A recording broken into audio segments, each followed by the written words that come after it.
తమిళనాడు రాజకీయాల్లో సరికొత్త సినిమా నడుస్తోంది. సెంటర్ ఆఫ్ అట్రాక్షన్గా మారారు హీరో విజయ్. టీవీకే పార్టీ అధినేతగా ఉన్న ఆయనకు డీఎంకే కాంగ్రెస్ కూటమి, అన్నాడీఎంకే బీజేపీ కూటమి వేర్వేరుగా గాలం వేస్తున్నాయి. ఈ పాన్ ఇండియా పాలిటిక్స్లోకి మన 6 అడుగుల బుల్లెట్ ఎంట్రీతో అరవ రాజకీయ మూవీ భలే టర్న్ తీసుకుంది. వాళ్లతో వీళ్లతో ఎందుకు బ్రదర్, మనం బరంపురం అనుభవంతో చెబుతున్నా కాషాయ కూటమితో కలిసి నడవమంటూ కాల్ చేసి కూల్గా చెప్పారు పవన్ కళ్యాణ్. మరి విజయ్ పొలిటికల్ మూవీ ఏ కూటమి బ్యానర్పై వస్తుందో లేదో తెలియదు, కానీ ఇప్పటికైతే అన్నాడీఎంకే పార్టీల సభలో టీవీకే జెండాలు రెపరెపలాడుతున్నాయి. మరి పవన్ సాబ్ సలహాకు దళపతి సై అంటారా? కరూరు ఘటనతో కలత చెందిన విజయ్ తన రూటే సెపరేటు అంటారా?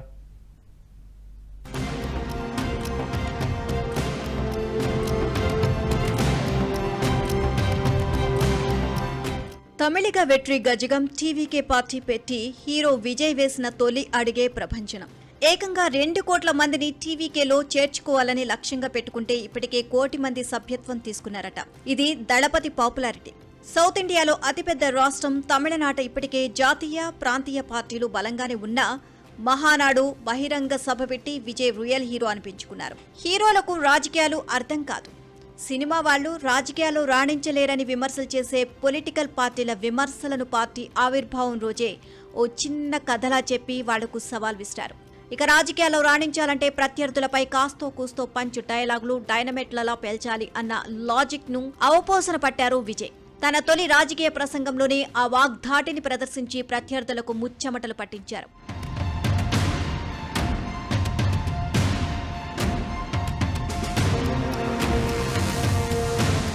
ఇక సెప్టెంబర్ 27న హీరో విజయ్ కరూర్లో ప్రచార సభ నిర్వహించారు. ఇసుకేస్తే రాలనంత జనం తరలివచ్చారు. ఈ సందర్భంగా జరిగిన తొక్కిసలాటలో 40 మందికి పైగా మృతి చెందడం, వందలాది మంది గాయాలు పాలయ్యారు. తమిళనాడు రాజకీయాల్లో పెను ప్రకంపనలు సృష్టించింది కరూర్ తొక్కిసలాట ఘటన. ఈ ఒకే ఒక్క ఇన్సిడెంట్ తమిళనాడు పాలిటిక్స్ లో కరూర్ ఘటనకు ముందు ఆ తర్వాత అన్నంతగా మారిపోయాయి అంటే అతిశయోక్తి లేదు. ఎందుకంటే కరూర్ ఘటన తర్వాత తమిళనాడులో రాజకీయాలను సలసల మండించాయి. తొక్కిసలాట ఘటనతో స్టార్ నటుడు విజయ్ ని కార్నర్ చేసింది అధికార డీఎంకే. రాజకీయంగా అధికార పార్టీ లబ్ధి పొందుతుందనే చర్చ మొదలైన వేళ అనూహ్యంగా ఎంట్రీ ఇచ్చింది బీజేపీ. కరూర్ దుర్ఘటనపై విచారణకు ఎన్డీఏ ఎంపీల బృందాన్ని పంపింది. విచారణ చేపట్టిన ఆ బృందం కరూర్ దుర్ఘటనకు తమిళనాడు ప్రభుత్వం నిర్లక్ష్యమే కారణమని ఆరోపించింది.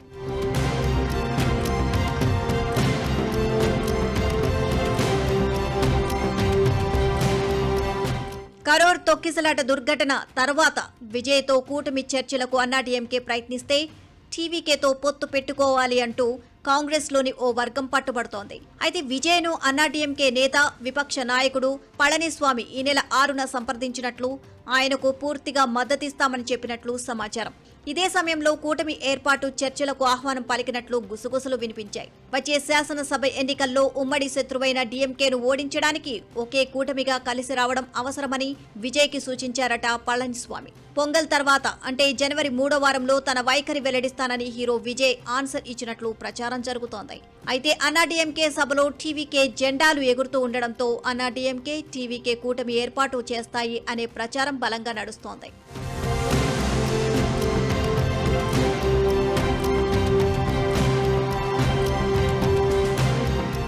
ఇక అన్నిటికీ మించి విజయ్తో AP deputy CM Pawan Kalyan విజయ్తో మాట్లాడారట. పాలిటిక్స్ లో పంజా విసిరాలి అంటే తన వంతు సూచనలు ఇచ్చారనే టాక్ నడుస్తోంది. ఎన్నికల్లో ఒంటరిగా పోటీ చేస్తే గెలుపు సాధ్యం కాకపోవచ్చని, అది రాజకీయ మనుగడకు అంత మంచిది కాదని చిరంజీవి రాజకీయ అరంగేట్రాన్ని పవన్ ఉదాహరించినట్లు తెలిసింది. అన్నాడీఎంకే బీజేపీ కూటమితో చేతులు కలిపితే ఎన్నికల్లో గెలిస్తే ఉప ముఖ్యమంత్రి పోస్టు దక్కొచ్చని, ఓడితే విపక్ష నేతగానైనా ఉండొచ్చు అని పవన్ తన ఓన్ కథను చెప్పినట్లు ప్రచారంలో ఉంది. ప్రస్తుత పరిణామాల దృష్ట్యా రాజకీయ అండదండలు అవసరము అనే విషయాన్ని దృష్టిలో ఉంచుకొని తగిన నిర్ణయం తీసుకోవాలని విజయ్కి పవన్ కళ్యాణ్ స్ట్రాంగ్ సలహా ఇచ్చారట. సహనటుడు, పైగా రాజకీయం అనుభవించి వచ్చిన అనుభవంతో చెప్పిన ఈ విషయంపై హీరో విజయ్ డిఫెన్స్ లో పడ్డారు అనే ప్రచారం చక్కర్లు కొడుతోంది.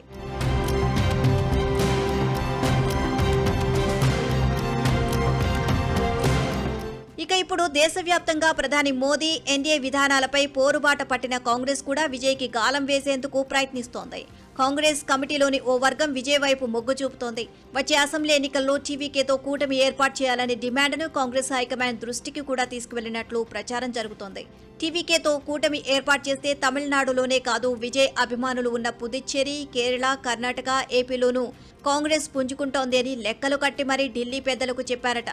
అయితే వర్గపోరు సహజంగా ఉండే కాంగ్రెస్లో విజయ్ ప్రస్తావన వద్దంటున్నారు. ప్రస్తుతం పవర్లో ఉన్న డీఎంకేతో కూటమి బంధాన్ని తెంచుకోవడం మంచిది కాదని పిసిసి చీఫ్ సెల్వ పెరుంతంగాయ్ స్ట్రాంగ్ గా చెబుతున్నారట. ఇవన్నీ ఇలా ఉండగానే 80 సీట్లు, డిప్యూటీ సీఎం పోస్ట్, మంత్రివర్గంలో సముచిత చోటు లాంటి ఆసక్తికర డిమాండ్లతో ఇప్పటికే టీవీకేతో కాంగ్రెస్ తరపున మంతనాలు జరుపుతున్నట్లు తమిళనాట ప్రచారం జరుగుతోంది. కరూర్ దుర్ఘటన తర్వాత విజయ్తో కాంగ్రెస్ అగ్రనేతలు రాహుల్ గాంధీ మాట్లాడడం ఈ సమీకరణకు బలం చేకూరుస్తోంది.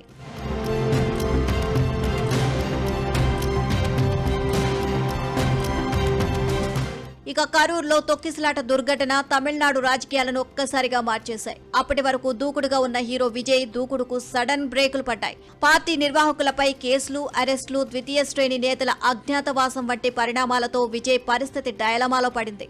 తొక్కిసలాట ఘటనపై వస్తున్న విమర్శలు, ఆరోపణల నుంచి బయటపడేందుకు ప్రయత్నిస్తున్నారు. మృతుల కుటుంబాలతో వీడియో కాల్ ద్వారా మాట్లాడి సానుభూతి ప్రకటించారు. అతి త్వరలో మృతుల కుటుంబాలకు ఆర్థిక సహాయం కూడా అందించనున్నట్లు వార్తలు వస్తున్నాయి.